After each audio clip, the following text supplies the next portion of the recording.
Un momentico, general Heinz, esos momentos, la DICIP, usted. Bueno, en esos momentos yo me encontraba en la sede de la DICIP, de la dirección, en Chaguaramo, porque en el mismo momento en que se produce la toma de la Carlota y de la Casona, yo recibo la información y voy justamente trasladándome hacia la DICIP por la avenida Río de Janeiro, ¿no? Nos metimos hacia el centro comercial La Merced y realmente constatamos la presencia de tropas paracaidistas en la entrada de la Carlota. Ahí yo decidí ir a la oficina en Chaguaramo, ¿no? Y mantener los contactos telefónicos en lo posible con todas las autoridades, de manera a estar informado y poder informar a la vez al presidente. En ese momento realmente la situación para mí era bastante confusa. Sin embargo, como había un servicio de patrullaje a esa hora, muchos de estos funcionarios acudieron a la casona porque el propio jefe de la escolta civil solicitó ese apoyo por radiotransmisión y al lugar acudieron unas 4 o 5 patrullas y empezaron a mantener una información de cuál era la situación. Yo logré un contacto con un oficial del regimiento de la Guardia de Honor, un coronel, y a partir de ese momento él comenzó a informarme sobre cuál era la situación que se estaba desarrollando en el Palacio. Los primeros detenidos, un oficial, un capitán, no recuerdo el nombre, y en ese momento el capitán le informa al comandante del regimiento, creo que el comandante del regimiento, el segundo comandante, más o menos de qué se trataba y quién era el líder y dónde estaba el líder, ¿no? Ahí aparece el comandante Hugo Chávez como cabecilla del movimiento, instalado en el Museo Histórico de la Planicie. Nosotros sentimos, no sé exactamente a qué hora fue, me imagino que sería como a las 4 de la mañana, entre las 3 y las 4, se presentó allá a Chaguaramo, recuerdo un autobusete, un microautobús blanco, lo pudimos ver desde nuestra oficina, se instaló en la esquina de abajo, de él descendieron una escuadra, diría yo, de soldados en uniforme de camuflaje. No recuerdo si tenían la boina de paracaidista, eso sí, camuflado. Es decir, pintado, pues. Sí, sí. Cara pintada como el caso argentino. Unos cara pintada. Y realmente constituían para los funcionarios un blanco muy fácil, ¿no? Sin embargo, la decisión fue dejar y esperar qué era lo que ellos pretendían hacer, porque desde la avenida de abajo hasta la DC, que queda donde está el autocine, hay una subida bastante prolongada. Hay 100 y pico metros, 200 metros por más o menos, y a nosotros habíamos colocado a título de barricada una serie de vehículos, porque la información que teníamos era que hacia la DC se dirigía una columna de tanques para tomar las instalaciones. Entonces, la única realmente defensa, o lo que se nos ocurrió en ese momento, fue colocar una serie de vehículos de manera de obstaculizar el avance de los tanques. Sin embargo, los tanques no llegaron. ¿Y estos hombres que estaban ahí? Estos hombres ellos se bajaron, los vimos muy indefensos, y decidimos esperar. Si ellos llegaban arriba, pues tendríamos que enfrentarlos. Ellos lo que hicieron fue disparar un AT-4, 2 disparos, uno sobre nuestra ambulancia. AT-4 es que una bazuca. Eso es una bazuca, digamos, es el término más popular. Dispararon sobre la ambulancia y dispararon sobre otro vehículo, que quedaron, por supuesto, totalmente inutilizados.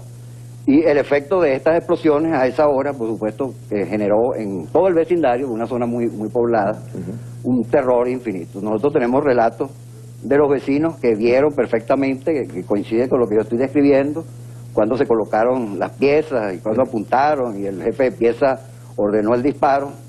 Pero como veíamos que no había ningún avance, tampoco ellos echaron unas ráfagas así hacia el estacionamiento sin mayor importancia. Yo creo que ellos no tenían la menor idea de dónde quedaba la DC. Y lo que había era que dejar que ellos se devolvieran, y así ocurrió. Se montaron al auto y se fueron. Y nosotros lo dejamos ir porque no había necesidad de... Esa es la genialidad militar de Chávez, el que iba a salvar el país.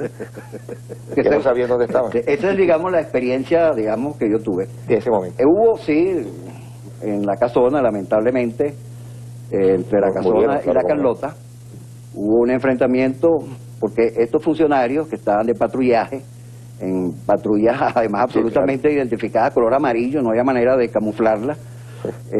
Debo decir que el personal que actúa en una patrulla es el conductor y el asistente del segundo. Son dos personas. Y el armamento que normalmente utiliza es un revólver Magnum 357 y normalmente una escopeta de esa recortada. Ese es el gran armamento. Y sin embargo, estos funcionarios,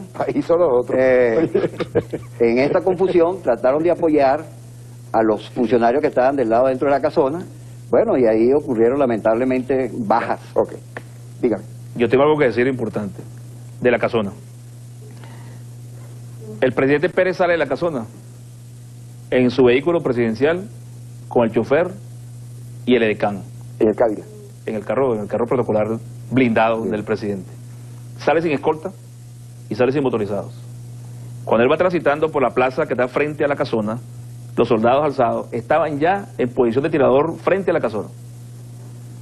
Y el comandante de esa unidad, rebelde, le dice a las tropas: no disparen, que nos están engañando, ahí no viene el presidente. Y el presidente iba ahí. Y pasó a escasos metros de los soldados. Esto lo sé yo, porque una vez que terminó el periodo crítico del golpe, yo fui al hospital militar a visitar a los heridos, y el sargento de guardia en la casona, herido en la casona, me contó que él estaba detenido por las tropas, y él pudo observar el movimiento de los alzados y la inseguridad que ellos tenían para actuar frente a la casona en el momento que sale el presidente Pérez. Porque me acuerdo que esa noche hicimos el programa y decían ellos que como se había desvestido todo el mundo, se había acostado, no pudieron empatar la caravana, no hubo tiempo de empatar toda la caravana, y lo que salió fue primero el presidente con el segundo carro ahí. Y previamente a la llegada de los miembros de la DICIP a la casona, el comandante del batallón de custodia, que es miembro de la Casa Militar, teniente coronel, es un oficial que yo me había opuesto a que fuera designado para ese cargo, porque había quedado de último en el curso de Estado Mayor que dan en el ejército.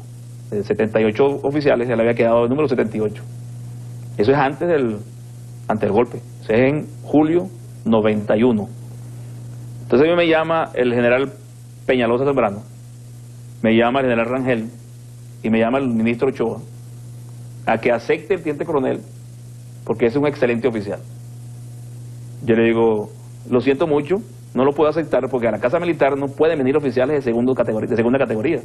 Tienen que ser oficiales escogidos y presentados por los comandantes de cada fuerza.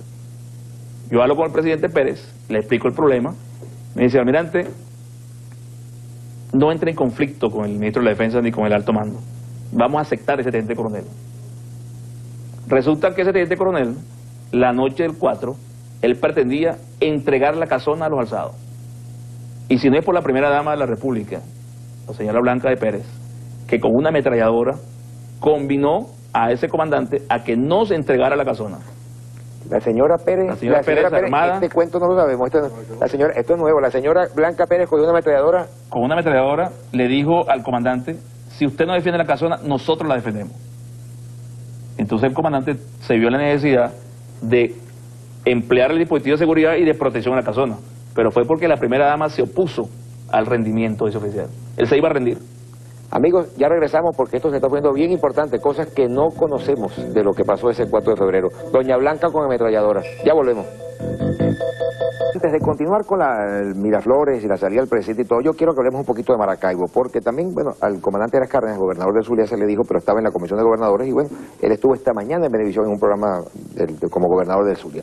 Pero fue tan exitoso, general, el comandante Eras Cárdenas en tomar el Zulia, porque se ha puesto como ejemplo que el único que funcionó ese día fue el comandante Eras Cárdenas, porque tomó el estado Zulia, tomó al gobernador y tomó todo el estado Zulia. ¿Es cierto eso o no? Bueno, yo creo que se ha exagerado, y yo no voy a tratar de ser lo más objetivo posible. Yo creo que se ha exagerado un poco en detrimento del comandante Chávez, comparando que haya un éxito y aquí no lo hubo, ¿no? Evidentemente que no es lo mismo tomar la casa del gobernador custodiada por un par de policías que capturar al presidente, que tiene un regimiento de guardia de honor y una cantidad de... y una operación de tantos objetivos tan complicados como la ciudad de Caracas, necesariamente hacía la operación mucho más compleja. Y yo creo que en Maracaibo también vale la pena resaltar, y el propio Arias Cárdenas creo que lo ha reconocido así, la actuación del general Lara Extraño, que era el comandante. Particularmente, él era el comandante de la división. particularmente debido a una acción del general, personalmente, del general Lara Extraño, impidió que un grupo de alzados hicieran una masacre prácticamente a la sede de la DICI en Maracaibo. Tenemos la fotografía y todo el reportaje de la manera exagerada en que se disparó sobre la DICI. Y los funcionarios lo que estaban eran protegidos internamente hasta que apareció el general Lara Extraño y disolvió esa situación.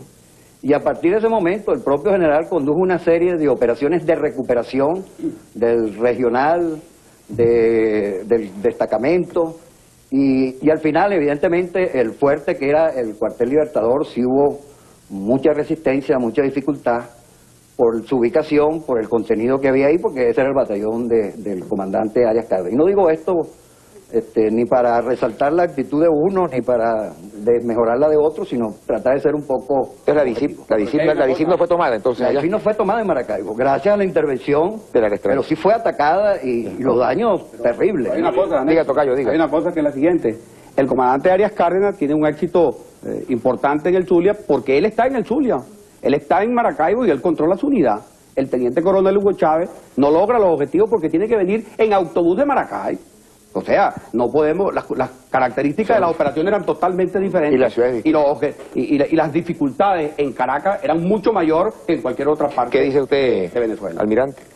Yo coincido con el general Heinz y Ojeda. Es muy difícil para un oficial que no conozca bien el teatro de operaciones, en una planificación militar, poder decidir y actuar con solvencia frente a un grupo de militares o un enemigo hipotético que él no sabe cómo está preparado. Ahora fíjese, allá en el Zulia, lo del Zulia, antes de continuar con lo de Caracas. En el Zulia, la información que nos llegaba a nosotros a Miraflores posteriormente a los eventos críticos del golpe, después que toman la gobernación y es recapturada por el general Lara Extraño, a mí me informaron en Miraflores el día 4 de la mañana que iban a liberar algunos oficiales o miembros del grupo rebelde, entre los cuales se encontraba un teniente del ejército, sobrino del general Ochoa Antich. Como golpista. Como estaba capturado entre los que se habían alzado los rebeldes. Fue enviado el avión del ministro de la Defensa a buscar al teniente y el general Extraño no se lo entregó, se negó a entregarlo porque estaba detenido igual que otros.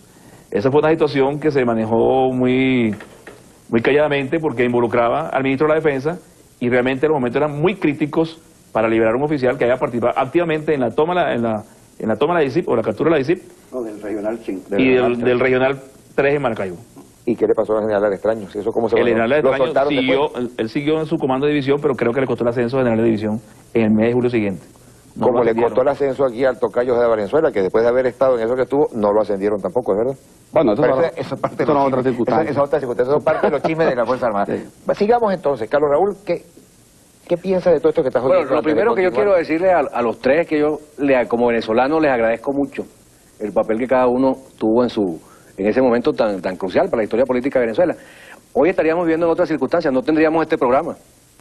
Estaríamos, quién sabe en qué condiciones, frente a un gobierno militar sacudido, descompuesto. Es decir, quién sabe qué clase de tinieblas históricas estaría viviendo este país si no hubiera sido por el papel tanto de ustedes como del propio Carlos Andrés Pérez. Y de la señora Pérez, porque ahora nos damos cuenta que tuvo más testículos que a lo mejor algunos de los hombres que la acompañaban. Realmente, yo diría, como leí en algún lugar, no recuerdo quién, que yo le agradezco dos cosas fundamentalmente a Carlos Andrés Pérez: que no se haya dejado tumbar ni el 4 ni el 27, y que se haya dejado tumbar el día que la Corte Suprema de Justicia, el día 20 de mayo, donde demostró su respeto por las instituciones democráticas y el respeto por la Constitución venezolana. Almirante, sigamos entonces. Usted está en Miraflores, se dan cuenta de la situación, ya entran los tanques, todo esto. ¿Cómo preparan la salida? Salida que dejó al Faro Ucero metido en los abajo después de los primeros disparos.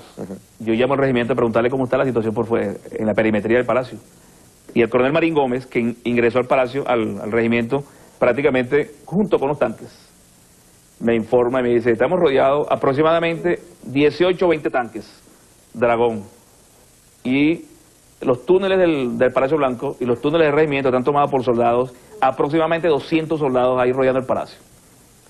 Dentro del palacio estaban solamente el teniente coronel Dudamel con el presidente, el teniente coronel Anselmi con el presidente en la suite presidencial. En la parte interna del palacio, el comandante Dudamel defendiendo la entrada del palacio con 5 soldados y un suboficial del ejército, de la Fuerza Aérea, maestro mayor Jara, por cierto, hermano de la secretaria Tarazona, Ajá, que fue todo el problema con el posterior en el gobierno del del presidente Velázquez. Viendo que estábamos rodeados, sin saber de dónde venía ese tipo de acción militar, a través del teléfono de Miraflores, del Inter, llamo a los 4 comandantes de fuerza. Usted llamó al comandante de la aviación, del ejército, de la marina y de la Guardia Nacional. Al ministro de la Defensa y al comandante de la tercera división de infantería, que tiene su sede en Fuerte Tiuna. A los 5 lo llamé. Ninguno me respondió el teléfono. Solamente el general Rangel Rojas, comandante del ejército, en su despacho. Le digo, mire, mi general, estoy rodeado de tanques en el palacio y no sé de dónde vienen esos tanques. No puedo actuar con el regimiento frente a una unidad blindada. Entonces él me dice, bueno, compañerito, me dice, yo tampoco sé lo que está pasando y no te puedo apoyar. Yo le digo al general Rangel, pero ¿cómo que usted no me puede apoyar si usted es el comandante del ejército? Y usted está en Fuerte Tiuna. Tantos soldados que hay en Fuerte Tiuna y no pueden mandar una unidad a Miraflores a que me proteja. Y al presidente de la República trancó el teléfono. No me respondió. Lo vuelvo a llamar y no me atiende nadie. Llamé al comandante de la Armada y tampoco me respondió nadie. Llamé al comandante de la Marina a su casa, llamé al almirante Muñoz a su casa, llamé a varios oficiales almirantes y los conseguí en su casa todos, o la mayoría, los que llamé, pero ninguno está en capacidad de apoyarme con unidades militares. Traté de llamar a la Infantería Marina, pero yo tenía la duda de si los alzados eran infantes de Marina o no eran infantes de Marina, por lo que ya pasaba anteriormente con el almirante Gruber y el estado de malestar que había en la Infantería Marina, particularmente liderizada por el almirante Gruber. Viendo que no tenía apoyo de ninguno de los oficiales que me debían dar apoyo en ese momento, porque yo no contaba con el regimiento para ese tipo de ataque blindado. Es decir, no atendían el interministerial. No, ninguno. Ni el ministro de la Defensa tampoco. Ni en la casa del ministro tampoco, que lo llamé. Entonces llamé al general Maya Cardona, comandante de la Guardia Nacional. Entonces él me dijo lo siguiente: Carratú, estoy confundido porque no sé lo que está pasando, pero cuenta con el apoyo que te le voy a enviar. ¿Cuándo me lo envía? Tan pronto como tenga clara la situación aquí en el comando mío y en el Regional 5. Que es el que controla Caracas, ¿no? Sí, que es el que controla la parte de la Guardia Nacional en Caracas y en el litoral. Viendo que los tanques seguían entrando a Miraflores, se metieron 5 tanques en el palacio, le pregunté al comandante del regimiento si él podía resistir. Y él me dice, yo estoy resistiendo limitadamente, porque también es importante decir que el licenciamiento de las tropas de regimiento se efectuaban en enero y en diciembre y en julio. Y entonces la mitad de las tropas eran nuevas, sí. Y no había podido prepararlas para calificarlo como escoltas presidenciales. Entonces, frente a esa situación, hablé con el coronel Jun y le dije, mira Jun, vamos, tenemos que sacar al presidente del palacio. Entonces yo le dije a Jun, protégeme mientras salgo de mi despacho, de mi oficina, transito por la parte interior del palacio y voy a hablar con el presidente. Entonces, hay un pasillo interno que fue construido en el periodo que fui jefe de la Casa Militar. Yo tenía la llave de esas puertas y por ese pasillo ingresé a la parte privada presidencial y me conseguí al presidente Pérez en la escalera frente a su oficina con el senador Alfaro Ucero, el doctor Ávila Vivas, el comandante fue mayor y el escolta civil Hernán Fernández. Ellos estaban en el descanso de la escalera. No estaban ni en la suite ni en la planta baja, estaban en el intermedio de la escalera. Entonces voy a hablar con el presidente y antes que yo hable me dice, almirante, ¿dónde están las bazucas y los tanques? Yo, presidente, que no tenemos ni bazooka ni tanques en el regimiento. Y estamos rodeados por tropas, los túneles están tomados y no hay manera de resistir aquí. Tenemos que salir del palacio. Él me dice, muy alterado, visiblemente alterado, me dice, almirante, yo no voy a abandonar el puesto de mando del gobierno. Yo me quedo en el palacio. En ese momento hay un cruce de miradas entre Alfaro Ucero, el ministro Ávila Vivas y el presidente. Y casi inmediatamente el presidente me dice, tiene 5 minutos para sacarme del palacio. Y bueno, espéreme aquí y yo regreso. Yo había llamado previamente, antes de hablar con el presidente, al garaje de la Casa Militar, donde están los carros presidenciales, y le dije a uno de los que me tenían por teléfono, no puedo decir quién fue ahorita en este momento, que me preparara un carro para sacar al presidente, que no fuera protocolar. Y le digo al jefe de la escolta civil, al comisario Hernán Fernández, que me acompañe, para no ir solo, porque realmente el palacio estaba rodeado de soldados y los disparos eran por todas las Sí, partes no del sabían palacio. con qué se iba a topar, pues. Entonces salimos del despacho de la suite presidencial, pasamos por el Salón Pantano de Vargas y comenzamos a ascender para el Salón Ayacucho, que es el que comunica internamente Internamente con el garaje de la Casa Militar. En ese momento el comisario Fernández se va y me deja solo. Yo lo llamo y él dice, yo voy a donde está el presidente. Cuando llego al Salón Ayacucho, la puerta que da acceso al garaje de la Casa Militar está cerrada. Una puerta de vidrio de seguridad, un vidrio grueso. Y veo del lado exterior a un miembro de la escolta presidencial, escolta civil. Le digo que me abra la puerta. Y me dice que no tiene la llave. Y está pegado a la pared, como tapándose De los tiros. Y visiblemente también Alterado. para no decir asustado. Porque ahí todo el mundo, todos los que estamos en el palacio en ese momento, no digamos miedo, pero sí estamos sorprendidos por el factor sorpresa, Sí. que fue importante cómo nos agarraron dentro del palacio. Fue una sorpresa el número de volumen de tropas y el volumen de tanques. O sea, una fuerza abrumadoramente mayor que la que teníamos en el palacio. Okay. Rompo los vidrios, salgo al exterior, Rompe los vidrios como con disparo. con la ametralladora. Yo tengo una ametralladora, que con tiene esa una ametralladora culata, rompo los vidrios de la puerta esa, hablo un boquete, más o menos para que pase una persona, y le digo a los guardias nacionales que son de la escolta presidencial, necesitamos sacar al presidente, necesito voluntarios. Se me prestaron 4 voluntarios de los motorizados, búscame un carro, me habían traído un carro negro, y no, chico, este carro no, otro carro. Fueron nuevamente al garaje y sacaron un carro gris, un Ford. Ford LTD gris blindado, que por cierto era un carro asignado al presidente Lucinchi. Con teléfono instalado, me devuelvo y designo el chofer del carro, que es el jefe de la escolta, el miembro de la escolta civil del palacio. Cuando llego arriba le digo, presidente, ¿estamos listos? Y dice, bueno, vámonos. Y sale el presidente a su paso vivo y a su manera de ser, Con una ametralladora. decidido. Él estaba con una ametralladora y decía que él quería seguir combatiendo dentro del palacio. Él siempre demostró una actitud valiente y decidida para defender el palacio, pero militarmente no era el momento para defender el palacio, con ese grupo que estábamos ahí adentro. Se monta en el carro. Entonces, venimos por los pasillos internos a una velocidad muy rápida. El senador Alfaro Cero se queda atrás. Se perdió allá adentro. Me acompañaban el comandante Fomayor, el comandante Dudamel y el subjefe de la Casa Militar. Y el ministro Ávila Vivas. Salimos por el aeropuerto de vidrio, inmediatamente abrimos las puertas del carro, que ya estaban abiertas, mejor dicho, e ingresamos al carro y salimos hacia la parte inferior del palacio. El ministro Ávila Vivas y yo en la parte delantera, el presidente atrás, con el comisario Fernández y un guardia nacional armado, igualmente el chofer, porque el chofer que yo había designado se había ido, se había escapado de ahí, no estaba presente en el momento. Llegamos a la parte inferior del palacio, a la puerta que da hacia el Fermín Toro, y observamos que la puerta que se había mandado a abrir estaba cerrada. Era una puerta de seguridad también, metálica, una reja grande, como unos 10 o 12 metros de longitud. Que se había mandado a abrir y estaba cerrada. Estaba cerrada. Entonces, claro, cuando llegamos ahí, el presidente se altera, y fue el momento, creo, más crítico que vivimos en el momento de salir del palacio, porque sabíamos que afuera estaban los tanques y estaban los soldados disparando, y no podíamos salir porque la puerta estaba cerrada. Entonces nos bajamos del carro, los guardias nacionales, mi persona, y nos fuimos al puesto de control de la puerta esa, que es una caseta que está ahí abajo en la parte del sótano. Y el guardia nacional, junto con un discípulo, comenzaron a tocar cables y hacen contacto con los cables y logran comenzar a abrir la puerta de salida del palacio. El presidente le dice al chofer, eche para atrás que no me voy. Que no me voy. Que me voy. Ajá. Digo, presidente, usted aquí no me va a dejar. Y yo me monto en el carro. Y así como me monto yo, se montan los 2 soldados.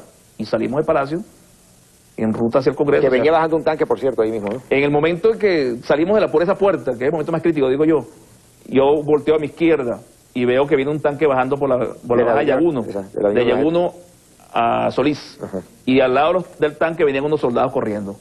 Pero la velocidad que llevaba el carro y el momento violento como salimos, yo creo que a esa concentración de ese tanque no le dio oportunidad ni primero de reconocer el carro y segundo de disparar y de hacer blanco sobre un blanco móvil, alta velocidad, que estaba desplazándose un espacio relativamente pequeño.